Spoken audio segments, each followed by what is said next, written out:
राम मंदिर में भगवान श्री रामलला की प्राण प्रतिष्ठा के बाद प्रथम तल का निर्माण दर्शन पूजन के साथ चलता रहेगा, जिसका ट्रायल किया जा रहा है।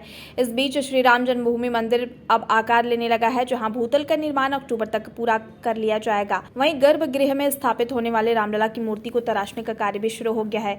रामलला की मूर्ति 3 अलग अलग पत्थरों पर तराशी जा रही है, जिसमें सबसे आकर्षक और मनभावन छटा बिखेरने वाली मूर्ति को गर्भगृह में स्थापित किया जाएगा।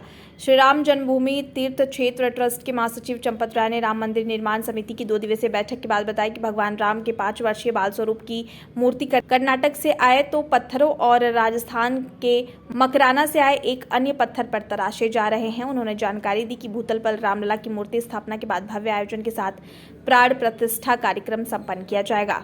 उन्होंने यह भी बताया कि परिसर में नारी सशक्तिकरण और समरसता आधारित 7 विभूतियों की मूर्ति स्थापना के लिए भी निरीक्षण किया गया है, जिसमें जटायु, निषाद, राज, अहिल्या, शबरी माता, सूर्य भगवान, अन्नपूर्णा माता और गणपति आदि के मंदिर शामिल है। निर्माण समिति ने जन्मभूमि को जाने वाले भक्ति पथ के निर्माण का भी स्थलीय निरीक्षण किया। बैठक में अध्यक्ष नृपेंद्र मिश्र सहित अन्य सदस्य और निर्माण इकाई के अधिकारी मौजूद रहे। जब कभी भी प्राण प्रतिष्ठा होगी तो मंदिर का कंस्ट्रक्शन तो चलता रहेगा, ऊपर फर्स्ट फ्लोर, सेकंड फ्लोर, और नीचे दर्शन भी चलते रहेंगे। तो इसका ट्रायल हो रहा है।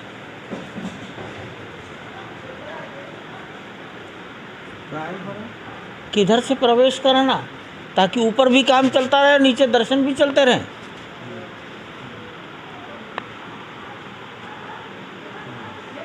कौन सा पत्थर किधर से, ऊपर से क्रेन से रखने पर नीचे कोई असर नहीं पड़ेगा। तो ये सब ये प्रयोग हैं, और ये एक बार का प्रयोग नहीं होता, कई बार करना पड़ता है। इसको कहते हैं trial and error, trial and error method. अच्छा, ऐसे करके देखो, ऐसे करके देखो, ऐसे करके देखो, ये भी चल रहा है। ये भी विचार हुआ कि जो अन्य मंदिर बनने हैं 7, जटायु तो कुबेर टीला पर आ गया, लेकिन निषादराज, शबरी, अहिल्या, वाल्मीकि, वशिष्ठ, इनके निर्माण अगर शुरू कर दिए जाएं तो अन्य कामों में क्या क्या दिक्कतें पैदा होंगी, इस पर प्रैक्टिकल सब देखा गया है। तो इतना बड़ा कॉम्प्लेक्स डेवलप हो रहा है, इसकी सब चर्चा हुई है। देखिए, ग्राउंड फ्लोर तैयार होगा तभी प्राण प्रतिष्ठा होगी, और मैं ऐसा मानता हूँ कि सितंबर अक्टूबर तक ग्राउंड फ्लोर तैयार होगा। लेकिन एक शब्द है फिनिशिंग टच।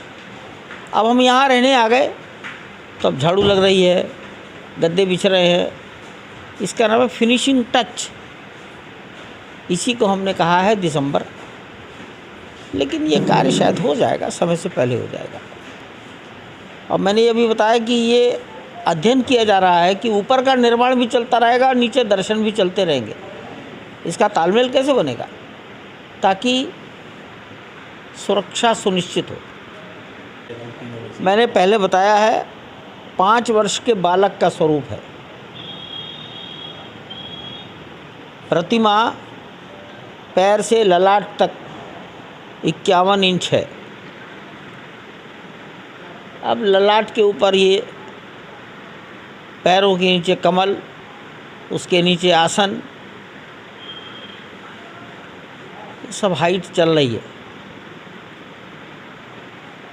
राजस्थान के कारीगर मकराना के सफ़ेद पत्थर पर नक्काशी कर रहे हैं।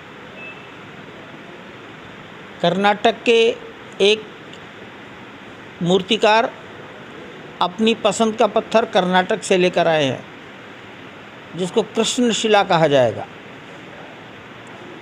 कर्नाटक से और भी 5-6 शिलाएँ हमारे पहले से आ गई थी, उसमें से एक शिला का चयन यहाँ के लोगों ने कर लिया। कर्नाटक के दूसरे मूर्तिकार ने, वो उस पर काम कर रहे हैं। 2 कर्नाटक की शिलाएँ हैं, एक मकराना के मार्बल की शिला है।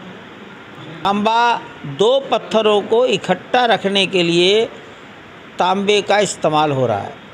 तांबे की आयु अनंत होती है, लोहा 100 साल में जंग लगकर ख़राब हो जाता है।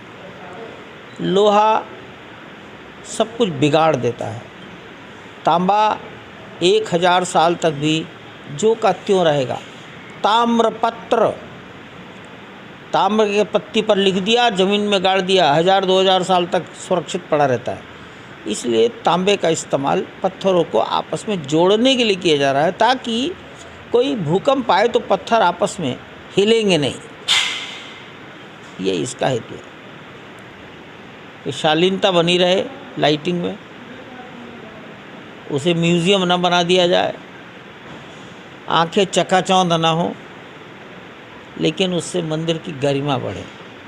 ये सब इस बात को मान रहे हैं। अभी उसके सब ट्रायल चल रहे हैं। अयोध्या की एक बड़ी दिक्कत है, वो दिक्कत है बंदर।